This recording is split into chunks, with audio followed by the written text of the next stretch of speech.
कहानी की शुरुआत होती है भविष्य में, कई हजार साल आगे, जब दुनिया भर के देशों के बीच 60 मिनट वॉर नाम का एक बहुत खतरनाक युद्ध हुआ था। इस युद्ध में इंसानों ने धरती को लगभग पूरी तरह तबाह कर दिया था। युद्ध के बाद जो भी लोग जिंदा बचे, उन्होंने मिलकर अपने नए शहर बनाए, जो बड़े बड़े टायरों के सहारे एक जगह से दूसरी जगह जा सकते थे। लेकिन फिर कुछ ही समय बाद बड़े बड़े शहरों ने छोटे शहरों और गांवों का शिकार करना शुरू कर दिया। वे छोटे शहरों को पकड़कर वहां के लोगों को हराते और अपना गुलाम बना लेते थे। मगर एशिया में कुछ शहरों का एक ऐसा ग्रुप था जिन्होंने आपस में समझौता करके हाथ मिला लिया था। इसके बाद उन्होंने अपने पूरे इलाके के चारों तरफ शील्ड वॉल नाम की एक सुरक्षा दीवार बना ली, ताकि बाकी शहर उन पर हमला न कर सके। फिर एक दिन हम हेस्टर नाम की एक लड़की को देखते हैं, जिसे पता चलता है कि लंदन शहर सेल्सगन गांव पर हमला करने आ रहा है। हेस्टर की जिंदगी का सिर्फ एक ही मकसद था, लंदन के हेड हिस्टोरियन थर्डियस वैलेंटाइन को खत्म करना। इसलिए वह खुद को गांव के लोगों में मिला लेती है, ताकि जब लंदन शहर उन्हें हराकर बंदी बनाए तो हेस्टर भी उनके साथ लंदन पहुंच जाए। तभी अचानक अलार्म जोर जोर से बजने लगता है और सेल्सगन गांव लंदन के हमले से बचने के लिए अपनी जगह से भागने लगता है। इसी वजह से गांव के अंदर मौजूद लोगों में अफरा तफरी मच जाती है। वहीं दूसरी ओर लंदन के लोग इस शिकार को देखकर बहुत खुश हो रहे थे। सेल्सगन अपनी पूरी जान लगाकर आगे बढ़ रहा था, लेकिन लंदन उससे काफी तेज और ताकतवर था। तब सेल्सगन के ड्राइवर्स ने सारा अनाज जमीन पर गिरा दिया, ताकि शहर का वजन कम हो जाए और वह तेजी से भाग सके। अब सेल्सगन तेजी से एक खाई की तरफ बढ़ रहा था और जल्द ही उसमें गिरने वाला था, लेकिन ऐन वक्त पर ड्राइवर्स ने दिशा बदल दी। अचानक मोड़ने की वजह से शहर के कुछ पुर्जे और एक टायर टूटकर अलग हो गए। इसी दौरान लंदन ने अपना शिकंजा उन पर कस लिया। वे सेल्सगन को रस्सियों से पकड़कर खींचने लगे और देखते ही देखते पूरा गांव लंदन शहर में समा गया। जब सेल्सगन के लोग लंदन के अंदर पहुंचे तो उन्हें अपने सारे इलेक्ट्रॉनिक डिवाइस गार्ड्स के हवाले करने का आदेश दिया गया। इस दौरान हम थर्डियस वैलेंटाइन के साथ काम करने वाले हिस्टोरियन टॉम नेट्सवर्थी को देखते हैं। वह स्मार्टफोन और टोस्टर जैसे पुराने इलेक्ट्रॉनिक डिवाइसों को देखकर उनका इतिहास समझने की कोशिश कर रहा था और अपनी सहयोगी कैथरीन वैलेंटाइन का इंतजार कर रहा था। लेकिन टॉम हमेशा की तरह आज भी लेट था। वह बहुत तेजी से भीड़ को चीरता हुआ म्यूजियम पहुंचा और फिर उसने 60 मिनट वॉर के बारे में जानकारी ढूंढने में कैथरीन की मदद की। टॉम ने उसे एक ऐसी मशीन दिखाई जिसे उसने पुराने पुर्जों को जोड़कर बनाया था। इसमें उसने एक वीडियो चलाई जिसमें मेडुसा नाम के एक न्यूक्लियर हथियार के हमले से पूरा का पूरा शहर तबाह हो गया था। मेडुसा नाम के इस खतरनाक न्यूक्लियर हथियार को रोकने के लिए प्राचीन इंसानों ने एक क्रैश ड्राइव बनाई थी। हाल ही में टॉम ने देखा था कि उसके कुछ हिस्से गायब हो चुके हैं, लेकिन जब उसने यह बात अपने बॉस को बताई तो उन्होंने उसकी बात पर बिल्कुल ध्यान नहीं दिया। इसके बाद टॉम कैथरीन को एक खुफिया कैबिन में ले गया जो सिर्फ पासवर्ड से खुलता था। अंदर उसने प्राचीन हथियारों के कई पुर्जे संभाल कर रखे हुए थे, मगर टॉम यह नहीं जानता था कि हिस्टोरियन हर्बर्ट छुपकर यह सब देख रहा है। टॉम ने कैथरीन से कहा कि वह इन सारे हथियारों को नष्ट करना चाहता है, ताकि भविष्य में कोई इनका गलत इस्तेमाल करके मासूम लोगों की जान न ले सके। लेकिन जैसे ही टॉम और कैथरीन वहां से बाहर निकले, हर्बर्ट ने टॉम से कहा कि अब से वह हिस्टोरियन नहीं है, उसे नीचे के लेवल्स पर जाकर साफ सफाई का काम करना होगा। हर्बर्ट जानता था कि इस वक्त बाहर बहुत ज्यादा भीड़ होगी और टॉम समय पर वहां नहीं पहुंच पाएगा। वह इसी बहाने टॉम को नौकरी से निकालना चाहता था, मगर कैथरीन ने टॉम से कहा कि वह उसे वहां जल्द से जल्द पहुंचा सकती है। इसके बाद कैथरीन अपने VIP पास का इस्तेमाल करके टॉम को अपने साथ खास एलिवेटर्स में ले गई। इस दौरान टॉम ने कहा कि उसे किसी भी हालत में नीचे के लेवल में जाकर नए कैदियों से इकट्ठा किए गए डिवाइस चुराकर म्यूजियम में ले जाने होंगे। अगर वह समय से पहले वहां नहीं पहुंचा तो वर्कर्स उन डिवाइसों को कूड़ेदान में फेंक देंगे और फिर उन्हें आग में जला दिया जाएगा। उधर निचले लेवल्स में सेल्सगन से पकड़े गए कैदियों की जांच की जा रही थी और उनके हथियार छीने जा रहे थे, लेकिन हेस्टर बड़े आराम से वहां से आगे निकल गई, क्योंकि उसने अपना चाकू कपड़ों में छुपा कर रखा हुआ था। उधर टॉम जल्द ही कूड़ेदान तक पहुंचा और वहां पड़े पुराने डिवाइस इकट्ठा करने लगा। तभी वहां उसे एक फ्यूजन इन्वर्टर सेल मिला। यह देखकर टॉम को पता चला कि इंजीनियर्स ने म्यूजियम में मौजूद सभी सेल्स चुरा लिए हैं। तभी पास में सेल्सगन का एक आदमी गार्ड को धक्का दे देता है, जिससे वहां कैदियों और गार्ड्स के बीच हाथापाई शुरू हो जाती है। इसी दौरान वैलेंटाइन की नजर हेस्टर पर पड़ जाती है। हेस्टर को जैसे ही मौका मिलता है वह वैलेंटाइन पर हमला करके उसे मारने की कोशिश करती है, लेकिन टॉम वक्त रहते उसे पकड़ लेता है और उसका चाकू दूर फेंक देता है। ये देखकर हेस्टर गुस्से में आ जाती है और टॉम को पीटने लगती है। उसी वक्त वहां अलार्म बजने लगे हैं, यानी ऑफिसर्स अब वहां पहुंचने ही वाले थे। हेस्टर तुरंत वहां से भाग निकलती है और टॉम उसका पीछा करने लगता है। हेस्टर एक टूटे हुए पुल से कूदकर दूसरी तरफ पहुंच जाती है और टॉम भी उसके पीछे कूद जाता है। अब वे दोनों सेल्सगन गांव के अंदर पहुंच चुके थे, जिसे बड़ी बड़ी मशीनों की मदद से तोड़कर नष्ट किया जा रहा था। अब उन्हें बड़ी सावधानी से भारी भरकम मशीनों से बचते हुए वहां से भागना था। ऊपर से एक के बाद एक बिल्डिंग्स नीचे गिर रही थीं, इसलिए उन्हें जल्द से जल्द अपनी जान बचाकर बाहर निकलना था। अब दोनों एक जगह से दूसरी जगह कूदते हुए भाग रहे थे। तभी पीछे से एक मशीन तेजी से सब कुछ जलाती हुई उनकी ओर बढ़ने लगी। उसी पल हेस्टर फटाफट एक दरवाजा खोलकर अंदर घुस गई और दरवाजा बंद कर दिया। तब टॉम ने पूरा जोर लगाकर दरवाजा खोला और एक बार फिर हेस्टर का पीछा करने लगा। इसी दौरान हेस्टर ने सामने वैलेंटाइन को देख लिया। उसे देखते ही वह उसी पल वापस मुड़ गई। अब वह पकड़े जाने से बचने के लिए कूड़ेदान के कुएं में कूद गई, लेकिन अचानक टॉम ने उसका हाथ पकड़ लिया और उसे गिरने से बचा लिया। तब हेस्टर ने टॉम से कहा कि वह वैलेंटाइन से उसकी मां के बारे में पूछे। इसके बाद हेस्टर ने टॉम का हाथ छुड़ा लिया और खुद कुएं में कूद गई। कुछ ही पलों बाद वैलेंटाइन भी वहां पहुंच गया। हेस्टर ने मौका देखकर उसे भी कुएं में धक्का दे दिया। जल्द ही कैथरीन और बाकी गार्ड्स भी वहां आ गए। वहीं कैथरीन की नजर बेविस नाम के एक आदमी पर पड़ती है, जो पहले से ही वहां छुपा हुआ था। खैर, अब इस कूड़ेदान के कुएं से शहर का सारा कूड़ा बाहर गिराया जाता था, इसलिए जाहिर था कि टॉम और हेस्टर भी उसी रास्ते से बाहर गिरे होंगे। उन्हें ढूंढने के लिए एरोप्लेन्स भेजे गए, लेकिन वे अपने मिशन में नाकामयाब रहे। असल में हेस्टर शहरों के चलने से बने ट्रैक के पास छिपी हुई थी और उसने टॉम को पत्तों के नीचे छुपा दिया था। जब एरोप्लेन्स वापस चले गए तो हेस्टर ने टॉम की जेब से पैसे और चाकू चुरा लिया। उसी समय टॉम को होश आ गया और वह हेस्टर का पीछा करने लगा। हेस्टर ने गुस्से में आकर उसे चाकू चाकू से धमकाया, मगर टॉम फिर भी नहीं रुका। उसने हेस्टर से कहा कि इस वक्त दोनों के लिए साथ मिलकर आगे बढ़ना ही बेहतर होगा। वहीं दूसरी ओर लंदन में मेयर क्रोम ने थडियस को डांटा क्योंकि वह अभी तक अपने मकसद को अंजाम नहीं दे पा रहा था। थडियस ने बताया कि उसके पास पुराने इलेक्ट्रॉनिक डिवाइसों की कमी है, जिसकी वजह से उसका काम पूरा होने में कई हफ्ते और लगेंगे। तभी थडियस ने उसे वह फ्यूजन सेल दिखाया जो उसे सेल्सगन के कैदियों से मिला था। इसके बाद एक साइंटिस्ट ने उसे बताया कि समुद्र के किनारे मौजूद एक जेल में एक ऐसा जीव पकड़ा गया है जो आधा जॉम्बी और आधा रोबोट है। वह एक बेहद खतरनाक शिकारी है जो हमेशा हेस्टर का नाम चिल्लाता रहता है। ये सुनते ही थडियस समुद्र की ओर निकल पड़ा। वहाँ समुद्र के ऊपर लटक रही एक जेल में श्राइक नाम का वह खतरनाक जीव बंद था। असल में श्राइक हेस्टर की तलाश इसलिए कर रहा था क्योंकि हेस्टर ने उससे किया हुआ एक वादा तोड़ दिया था। इसी वजह से श्राइक अब उसे मारना चाहता था। थडियस भी यही चाहता था कि श्राइक हेस्टर तक पहुंचे, इसलिए उसने अपने एयरप्लेन से जेल पर हमला किया और उसकी जंजीरों को तोड़ डाला ताकि जेल नीचे गिर जाए और श्राइक आजाद हो जाए। वहीं दूसरी ओर कैथरीन ने बेविस को ढूंढ लिया और उससे पूछा कि आखिर हेस्टर और टॉम के साथ वास्तव में क्या हुआ था। तब बेविस ने खुलासा किया कि थडियस कैथेड्रल में किसी एनर्जी प्रोजेक्ट पर काम नहीं कर रहा था, बल्कि उस प्रोजेक्ट की एड में एक बहुत बड़ी साजिश की तैयारी चल रही थी। लेकिन बेविस खुद भी पूरी सच्चाई तक नहीं पहुंच पाया था क्योंकि कैथेड्रल के गार्ड्स उसे अंदर जाने ही नहीं देते थे। ये सुनकर कैथरीन ने उसकी मदद करने का फैसला किया। उधर हेस्टर और टॉम आगे बढ़ रहे थे। रास्ते में हेस्टर ने टॉम को जिंदा रहने के लिए गंदा पानी पीना सिखाया। इसके बाद उसने टॉम के साथ अपना खाना भी बांटा, मगर टॉम यह देखकर काफी घबरा गया क्योंकि वह खाना करीब 1000 साल पुराना था। लेकिन हेस्टर ने उसे समझाया कि पुरानी टेक्नोलॉजी से तैयार किया गया यह खाना कभी खराब नहीं होता। फिर रात हो गई और हेस्टर सो गई। सोते समय उसने एक बुरा सपना देखा जिसमें वह एक खेत में तेजी से दौड़ रही थी और उसके चेहरे पर लगी गहरी चोट से खून बह रहा था। जब हेस्टर की आंख खुली तो उसने देखा कि टॉम अपने हाथ पैर हिलाकर उनकी तरफ आ रहे 2 गांवों को बुला रहा था ताकि वे दोनों वहां पनाह ले सकें। लेकिन बदकिस्मती से वे लोग हमलावर निकले। उन्होंने दोनों को पकड़ने के लिए शिकंजे फेंक दिए और उन्हें बंदी बनाने की कोशिश करने लगे। उसी पल टॉम ने हेस्टर को बचाने के लिए उसे जोर से धक्का दे दिया और फिर दोनों पूरी स्पीड में वहां से भागने लगे। अब टॉम को ऊपर चढ़ने में परेशानी हो रही थी, इसलिए हेस्टर ने उसका हाथ पकड़कर उसे ऊपर खींच लिया। लेकिन जैसे ही टॉम ऊपर पहुंचा, हेस्टर वहां से गायब हो चुकी थी। उधर दोनों गांवों के लोग उन पर हमला करने ही वाले थे कि टॉम पीछे की तरफ खिसका और अचानक एक सुरंग में गिर गया। असल में हेस्टर और टॉम दोनों ही उस सुरंग में गिरकर स्कटलर्स नाम के एक अंडरग्राउंड शहर में पहुंच चुके थे। कुछ ही पलों बाद यह शहर भी चलने लगा। शुरुआत में वहां के ड्राइवर और उसकी पत्नी ने हेस्टर और टॉम के साथ काफी अच्छा व्यवहार किया, लेकिन जल्द ही उनका असली चेहरा सामने आ गया। उन्होंने हेस्टर और टॉम को एक सेल में कैद कर दिया। वहां बैठे बैठे हेस्टर ने टॉम को अपने अतीत के बारे में बताया। उसने बताया कि जब वह सिर्फ 8 साल की थी तब उसकी माँ पेंडोरा की मौत हो गई थी। पेंडोरा एक आर्कियोलॉजिस्ट थी जो दुनिया भर में घूमकर इतिहास के बारे में नई नई जानकारियां ढूंढने की कोशिश करती थी। थडियस भी अक्सर उनसे मिलने आया करता था। लेकिन एक दिन पेंडोरा और थडियस को जमीन के अंदर से एक ऐसी चीज मिली जो बेहद खतरनाक थी। जब पेंडोरा को पता चला कि थडियस उस चीज का इस्तेमाल अपने किसी बड़े मकसद को पूरा करने के लिए करना चाहता है, तो उसने वह बक्सा उससे छीन लिया। इसके बाद दोनों के बीच हाथापाई शुरू हो गई। इसी दौरान थडियस से एक गलती हो गई और पूरे घर में आग लग गई। तब पेंडोरा ने हेस्टर को एक नेकलेस दिया और उससे कहा कि वह इसे हमेशा अपने पास संभाल कर रखे। लेकिन तभी अचानक थडियस ने पेंडोरा पर चाकू से हमला कर दिया। हेस्टर अपनी माँ को बचाने की कोशिश करती है, लेकिन इसी दौरान थडियस के चाकू से हेस्टर के चेहरे पर गहरी चोट लग जाती है और उसके चेहरे से खून बहने लगता है। अपनी जान बचाने के लिए हेस्टर वहां से भाग निकलती है और उसी दिन से उसके दिल में थडियस के खिलाफ बदले की आग जलने लगी है। हेस्टर की कहानी सुनने के बाद टॉम ने उससे उसका चाकू मांगा। फिर उसने जमीन पर मौजूद एक पेंच निकालकर वहां लगा हुआ एक फट्टा खोल दिया। अब दोनों के पास वहां से कूदकर अपनी जान बचाने का मौका था, मगर हेस्टर की टांग में चोट लगी हुई थी और वह इतनी ऊंचाई से नीचे नहीं कूद सकती थी। इसलिए उसने टॉम से अकेले कूदकर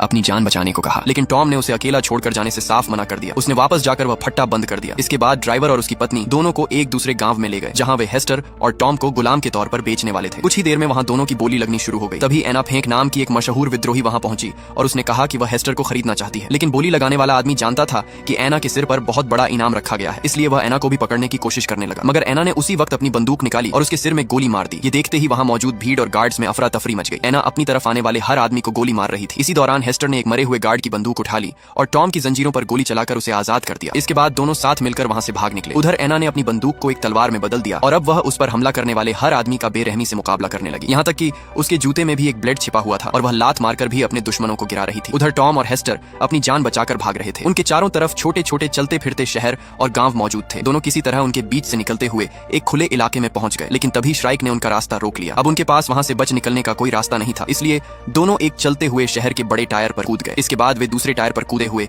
एक प्लेटफॉर्म तक जा पहुंचे, मगर श्राइक भी आसानी से उनका पीछा करते हुए वहां तक पहुंच गया। वह हेस्टर पर हमला करने ही वाला था कि तभी एना अपना एयरक्राफ्ट लेकर वहां पहुंच गई और उसने श्राइक पर गोलियां बरसा दी। मौका मिलते ही हेस्टर एना के एयरक्राफ्ट पर चढ़ गई। इसके बाद एना टॉम को लिए बिना ही वहां से निकल पड़ी, लेकिन हेस्टर टॉम को मुसीबत में अकेला छोड़ने वाली नहीं थी, इसलिए उसने टॉम की ओर एक रस्सी फेंकी और टॉम उसके सहारे प्लेन की ओर चढ़ने लगा। लेकिन पीछे से श्राइक भी उसी रस्सी को पकड़कर ऊपर आने लगा। अब एना ने हेस्टर को एक ब्लेड देते हुए रस्सी काटने को कहा, मगर हेस्टर ने चाकू टॉम की ओर फेंक दिया, जिससे टॉम ने रस्सी काट दी और श्राइक नीचे गिर गया। जब वे थोड़ी दूर निकल गए तो एना ने प्लेन को ऑटो पायलट मोड में छोड़ दिया और हेस्टर के जख्मों का इलाज करने लगी। एना ने बताया कि वह उसकी माँ पेंडोरा को जानती थी। पेंडोरा की मौत के बाद से ही वह हेस्टर की तलाश कर रही थी। एना को समझ नहीं आ रहा था कि हेस्टर ने इतने साल अकेले कैसे गुजारे। तभी टॉम को एहसास हुआ कि शायद श्राइक ने ही हेस्टर को पाल पोस कर बड़ा किया है। ये सुनते ही हेस्टर गुस्से से आग बबूला हो गई, क्योंकि उसका सबसे बड़ा राज सबके सामने आ चुका था। लेकिन बाद में उसने अपनी पूरी कहानी बताने का फैसला किया। अपनी माँ की मौत के बाद हेस्टर अकेली दर दर भटकती रही और आखिरकार एक दिन वह बेहोश होकर गिर गई। तभी उसकी मुलाकात श्राइक से हुई। श्राइक ने उसे पनाह दी और उसका नेकलेस भी अपने पास रख लिया। उसकी गाड़ी में कई सारी डरावनी गुड़ियाएं थीं। हेस्टर ने यह देखकर अंदाजा लगाया कि शायद श्राइक खुद को इंसान बनाने की कोशिश कर रहा है, क्योंकि उसने श्राइक के इंसानी रूप की एक तस्वीर देखी थी। खैर, अब श्राइक चाहता था कि हेस्टर भी उसकी तरह लोगों को अगवा करे। हेस्टर ने उससे वादा भी किया था कि वे दोनों मिलकर यह काम करेंगे। लेकिन एक दिन जब हेस्टर को पता चला कि लंदन उनके करीब आ रहा है और वहाँ थर्डियस वैलेंटाइन भी मौजूद है, तो उसी दिन के बाद से श्राइक हाथ धोकर हेस्टर को ढूंढने लगा। कुछ घंटों बाद एना का एयरक्राफ्ट एयर हेवन पहुंचा, जो आसमान में बना हुआ एक विशाल शहर था। यहाँ सरकार से नफरत करने वाले सभी विद्रोहियों ने मिलकर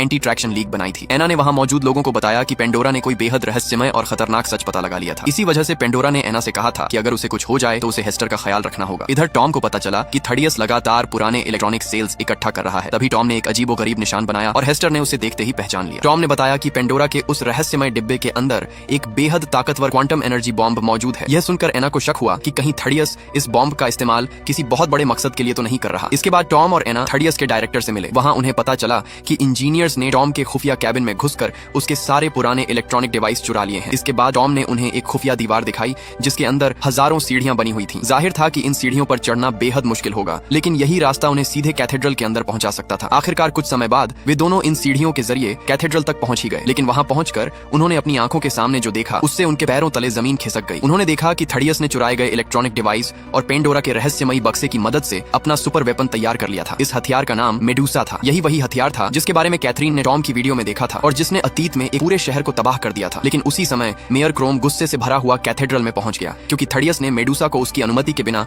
उसकी दिशा में मोड़ दिया था। जैसे ही क्रोम की नजर मेडूसा पर पड़ी, उसका गुस्सा 7वें आसमान पर पहुंच गया। क्रोम ने थर्डियस से कहा कि इंसानों को इतिहास से कुछ सीखना चाहिए और उसे इस खतरनाक हथियार को तुरंत बंद करने का आदेश दिया। इसके बाद उसने इंजीनियर्स को मेडूसा बंद करने का हुक्म दिया, लेकिन किसी ने उसकी बात पर ध्यान नहीं दिया। तभी अचानक थर्डियस ने क्रोम पर हमला कर दिया। इधर कैथरीन वहां छिपी हुई थी। अपने पिता को क्रोम पर हमला करते देखकर उसे आखिरकार अपने पिता की असलियत का एहसास हो गया। जल्द ही एयर हेवन में मौजूद विद्रोहियों को खबर मिली कि लंदन उनकी ओर तेजी से बढ़ रहा है। तभी अचानक पूरे शहर की बिजली चली गई और उन्हें बाहर से चीखने चिल्लाने की आवाजें सुनाई देने लगी। उसी पल श्राइक जबरदस्ती कमरे के अंदर घुस आया। विद्रोहियों ने उस पर पलटवार किया, मगर उनके किसी भी हमले से श्राइक पर कोई खास असर नहीं हुआ। इसके बाद उन्होंने श्राइक पर ब्लेड से हमला किया, लेकिन श्राइक एक के बाद एक उनके साथियों को बेरहमी से मौत के घाट उतारता जा रहा था। तभी अचानक वहां एक जबरदस्त धमाका हुआ और पूरे शहर में आग लग गई। अब एयर हेवन कुछ ही समय में पूरी तरह नष्ट होने वाला था। जल्द ही सभी लोग एयरक्राफ्ट्स में बैठकर अपनी जान बचाकर वहां से भागने लगे। उधर हेस्टर और टॉम भी भागते हुए एक एयरक्राफ्ट ढूंढने लगे। इधर एना और बाकी विद्रोही तलवारों और कुल्हाड़ियों से श्राइक का मुकाबला कर रहे थे, लेकिन इतनी कोशिशों के बाद भी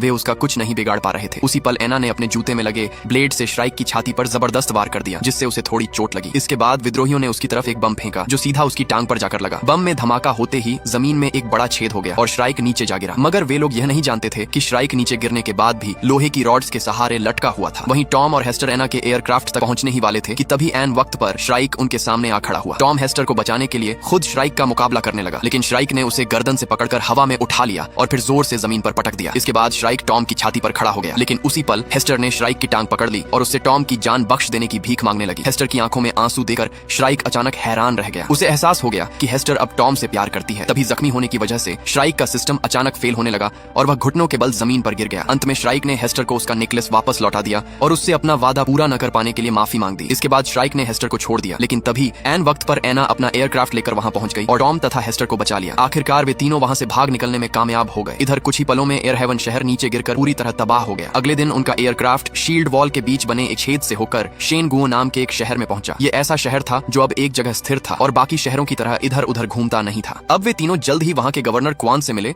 और उसे खबर दी कि लंदन उनकी ओर तेजी से बढ़ रहा है। एना ने कहा कि उन्हें लंदन के खिलाफ पहले ही हमला बोल देना चाहिए, मगर टॉम इससे सहमत नहीं था, क्योंकि लंदन को तबाह करने पर वहां रहने वाले आम लोग भी मारे जाएंगे। गवर्नर क्वान भी टॉम की बात से सहमत था, लेकिन अब सवाल यह था कि अगर वे लंदन पर हमला नहीं करेंगे तो आखिर उनके पास दूसरा रास्ता क्या था। अगर युद्ध हुआ तो या तो लंदन शहर बचेगा या फिर शेनगुओ। अब पूरे शहर में युद्ध का डंका बज चुका था और सभी लोग लंदन का सामना करने के लिए एकजुट हो गए। फिर शाम को हम देखते हैं कि लंदन शील्ड वॉल के काफी करीब पहुंच चुका था। जल्द ही थर्डियस ने मेडूसा को एक्टिवेट करने की तैयारी शुरू कर दी। इधर एना ने भी लंदन का मुकाबला करने के लिए कई एयरक्राफ्ट्स शील्ड वॉल से बाहर भेज दिए। वहीं दूसरी ओर हेस्टर को शहर में मेडूसा की कहानी की एक तस्वीर दिखाई गई। तभी अचानक उसे अपने नेकलेस का ख्याल आया। आखिरकार उसने अपना नेकलेस खोला तो उसके अंदर एक क्रैश ड्राइव छिपी हुई मिली। यह देखकर हेस्टर को समझ आ गया कि यही वह चीज है जिसकी मदद से मेडूसा को बंद किया जा सकता है, इसलिए उसने तुरंत इसके बारे में टॉम को बताया। उधर मेडूसा पहली बार पूरी तरह चार्ज हो चुका था और उसने शील्ड वॉल पर अपनी एनर्जी बीम से पहला जबरदस्त वार किया। इस हमले में सैकड़ों एयरक्राफ्ट्स और तोपें तबाह हो गईं और हजारों लोगों की जान चली गई। इसके साथ ही शील्ड वॉल को भी भारी नुकसान पहुंचा और वहां भयानक आग लग गई। चारों तरफ से बिल्डिंग्स और मलबा गिर रहा था, जिसकी चपेट में आकर और भी कई लोग मारे जा रहे थे। लेकिन दूसरी तरफ लंदन के आम लोग इस तबाही को देखकर खुशी से तालियां बजा रहे थे। पहले हमले के बाद मेडुसा को दोबारा फायर करने के लिए कुछ मिनटों तक चार्ज होने की जरूरत थी। इसी मौके का फायदा उठाकर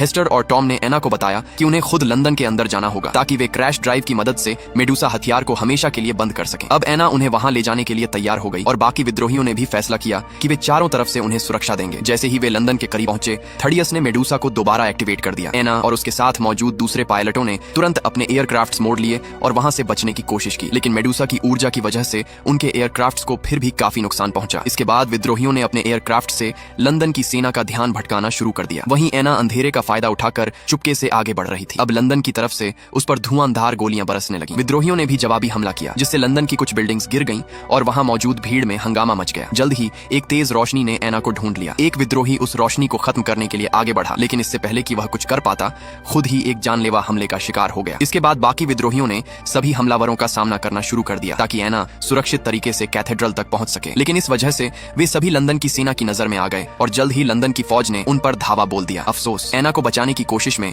वे सभी विद्रोही अपनी जान गंवा बैठे। खैर, एना ने किसी तरह हेस्टर को कैथेड्रल तक पहुंचा दिया और रास्ते में आने वाले गार्ड्स पर गोलियां चलाकर उन्हें मार गिराया। इसके बाद उसने अपने एयरक्राफ्ट की जिम्मेदारी टॉम को सौंप दी और खुद कैथेड्रल की छत पर कूद गई। उधर थडियस मेडुसा को दोबारा फायर करने वाला ही था कि एना ने अंदर पहुंचते ही उस पर गोली चला दी, मगर एक गार्ड ने अपने सीने पर गोली खाकर थडियस को बचा लिया। इसी दौरान थडियस ने इंजीनियर्स को चेतावनी दी कि मेडुसा का सिस्टम बहुत ज्यादा गर्म हो चुका है। ये सुनते ही सभी इंजीनियर्स डरकर वहां से भाग निकले। उधर हेस्टर भी किसी तरह मेडुसा के कंट्रोल रूम के अंदर पहुंच गई। इधर थडियस और एना के बीच जबरदस्त लड़ाई शुरू हो गई। शुरुआत में दोनों एक दूसरे को बराबर की टक्कर दे रहे थे, लेकिन अचानक एना की नजर हेस्टर पर पड़ी, जो कंप्यूटर में क्रैश ड्राइव इंस्टॉल करने की कोशिश कर रही थी। एना ने थडियस को पीछे धकेल दिया, लेकिन इसी मौके का फायदा उठाकर थडियस ने उस पर हमला कर दिया। लेकिन तब तक हेस्टर क्रैश ड्राइव को मेडुसा के सिस्टम में इंस्टॉल कर चुकी थी और आखिरकार मेडुसा बंद हो गया। अपना मिशन सफल होते देख एना ने राहत की सांस ली और वहीं अपनी आखिरी सांसें ले ली। अब मेडुसा सेल्फ डिस्ट्रक्ट मोड में चला गया था। इसी दौरान थडियस कैथरीन के सामने पहुंच गया। कैथरीन ने अपने पिता की असलियत जानने के बाद उसे मेडुसा जैसी खतरनाक चीज बनाने के लिए जिम्मेदार ठहराया, लेकिन अब मेडुसा का नष्ट होना तय था। उसी दौरान हम देखते हैं कि थडियस कंट्रोल रूम में पहुंचा और उसने वहां मौजूद सभी ड्राइवर्स को मार डाला। अब लंदन शहर बिना किसी कंट्रोल के तेजी से आगे बढ़ रहा था, यानी उनका शील्ड वॉल से टकराना लगभग तय था। जब कैथरीन को इस बात का एहसास हुआ तो वह खुद कंट्रोल रूम में पहुंची